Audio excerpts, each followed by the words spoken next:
stepping stone to success. Rohini College of Engineering and Technology near Anjagramam Junction, Kanyakumari Main Road, Palkulam.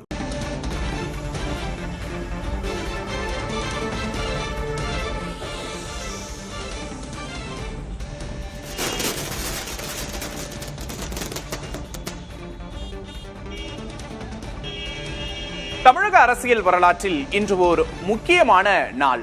தமிழகத்தின் சமூக நீதி பயணத்தில் பெரும் பாய்ச்சலை நிகழ்த்தி இருக்கிறார் விஜய். முதல் முறையாக பட்டியலின பின்னணியில் 7 அமைச்சர்கள் இந்த அமைச்சரவையில் இடம்பெற்றிருக்கிறார்கள். பட்டியலின பின்னணி கொண்ட அதிக அமைச்சர்களை கொண்ட அமைச்சரவையாக தாவேகாவின் இந்த கூட்டணி அமைச்சரவை என்பது இருக்கிறது.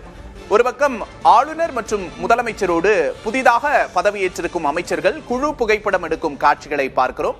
எடுத்த காட்சிகள் தற்போது பார்த்து கொண்டிருக்கிறோம். இன்னொரு பக்கம் தொண்டர்கள் கொண்டாட்டத்தில் ஈடுபட்டிருக்கிறார்கள். குறிப்பாக காங்கிரஸ் தொண்டர்கள் கொண்டாட்டத்தில் ஈடுபட்டிருப்பதை நம்மால் பார்க்க முடிகிறது. புதுக்கோட்டையில் இந்த கொண்டாட்டங்கள் நடைபெறுகிறது. காங்கிரசிலிருந்து 2 அமைச்சர்கள் இந்த அமைச்சரவையில் இடம்பெற்றிருக்கிறார்கள். 6 தசாப்தங்களில் முதல் முறையாக ஆட்சி அதிகாரத்தில் காங்கிரஸ் இடம்பெறுகிறது. தமிழ்நாடு அரசியலில் ஆட்சி அதிகாரத்திற்குள் காங்கிரஸ் நுழைந்திருக்கிறது என்பதை பார்க்கிறோம். மீண்டும் நுழைந்த காங்கிரசின் இந்த வெற்றியை காங்கிரஸ் தொண்டர்கள் பட்டாசு வெடித்தும் இனிப்புகள் வழங்கியும் கொண்டாடும் காட்சிகளை பார்க்கிறோம். 1967 1977 போன்று புதுமுகங்கள் நிரம்பிய ஒரு அமைச்சரவையாக இந்த அமைச்சரவை இருக்கிறது. ராஜாஜி காலத்திற்கு பிறகு தற்போது கூட்டணி அமைச்சரவைக்குள் காங்கிரஸ் நுழைந்திருக்கிறது. அண்ணா எம்ஜிஆரின் அமைச்சரவையை இந்த அமைச்சரவை நினைவூட்டுகிறது. ஏன் என்ற காரணத்தையும் பார்க்கலாம். 1967 அண்ணா அமைச்சரவை அமைந்த போது நிறைய புதுமுகங்கள், நிறைய இளைஞர்கள் அமைச்சர்களாக பதவியேற்றார்கள். அதே போல 1977 நிறைய புதுமுகங்கள் எம்ஜிஆரின் அமைச்சரவையில் பதவியேற்றார்கள். எம்ஜிஆரின் ரசிகர்களாக இருந்தவர்கள், ரசிகர் மன்றத்தில் பணியாற்றியவர்கள் என நிறைய பேர் அமைச்சர்களாக பதவியேற்றனர். அதே போன்ற ஒரு காலத்தை தற்போது விஜய் அமைச்சரவை நினைவூட்டுகிறது என்பதையும் பார்க்கிறோம்.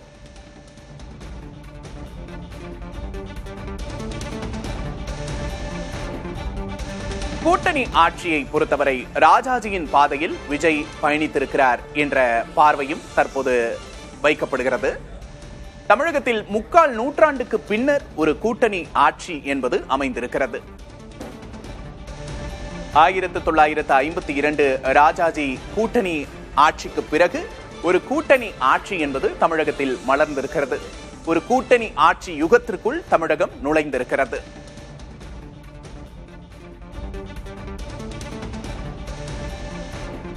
புதிதாக பதவியேற்றிருக்கும் அமைச்சர்கள் அனைவரையும் நாம் தற்போது திரையில் பார்க்கிறோம். ஆளுநர் மற்றும் முதலமைச்சரோடு மொத்த அமைச்சரவையும் குழு புகைப்படம் எடுத்துக் கொள்கிறது.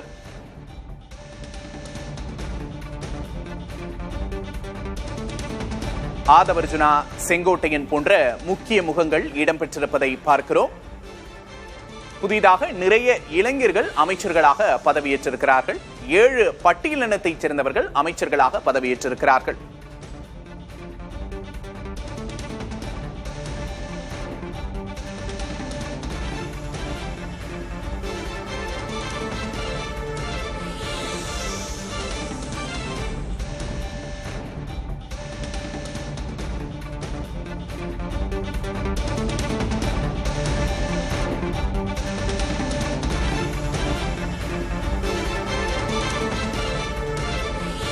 இன்று தமிழக அரசியல் வரலாற்றில் ஒரு முக்கியமான நாள்.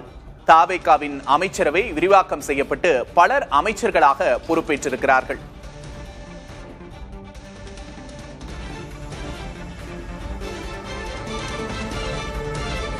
பல முக்கிய நகர்வுகள் இந்த அமைச்சரவை விரிவாக்கத்தில் நம்மால் பார்க்க முடிகிறது. பல்வேறு ஆச்சரியங்கள் இந்த அமைச்சரவை விரிவாக்கத்தில் இடம்பெற்றிருக்கின்றன.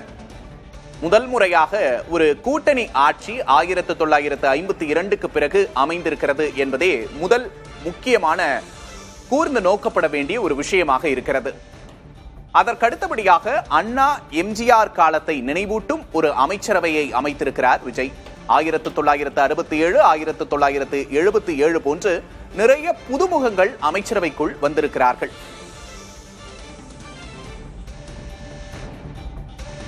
அண்ணா மற்றும் எம்ஜிஆரின் முதல் அமைச்சரவையில் நிறைய புதுமுகங்கள் இளைஞர்களுக்கு வாய்ப்பளிக்கப்பட்டிருந்தது. அதே போன்ற ஒரு காட்சியை தற்போதும் நம்மால் காண முடிந்தது.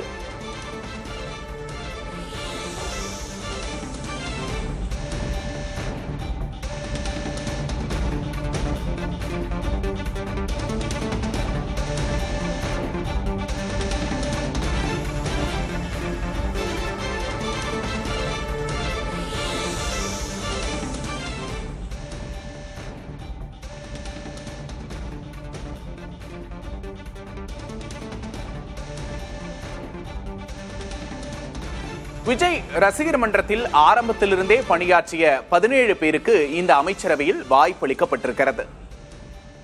தமிழகத்தில் 3/4 நூற்றாண்டுக்கு பிறகான ஒரு கூட்டணி ஆட்சி அமைந்திருக்கிறது என்பதையும் பார்க்கிறோம். ராஜாஜியின் பாதையில் விஜய் பயணித்திருக்கிறார். 1952 கூட்டணி ஆட்சியை அமைத்தார் ராஜாஜி. அதே போன்ற ஒரு அமைச்சரவை தற்போதும் அமைந்திருக்கிறது. தேர்தல் பிரச்சாரத்தின் போதே தாவேகா ஆட்சி அமைத்தால், பெரும்பான்மையோடு ஆட்சி அமைத்தால் கூட ஆட்சி அதிகாரத்தில் பங்களிக்கப்படும் என்று அறிவித்திருந்தார் விஜய். தற்போது அதை செய்தும் காட்டியிருக்கிறார் Vijay.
A stepping stone to success. Rohini College of Engineering and Technology near Anjagramam Junction, Kanyakumari Main Road, Palkulam.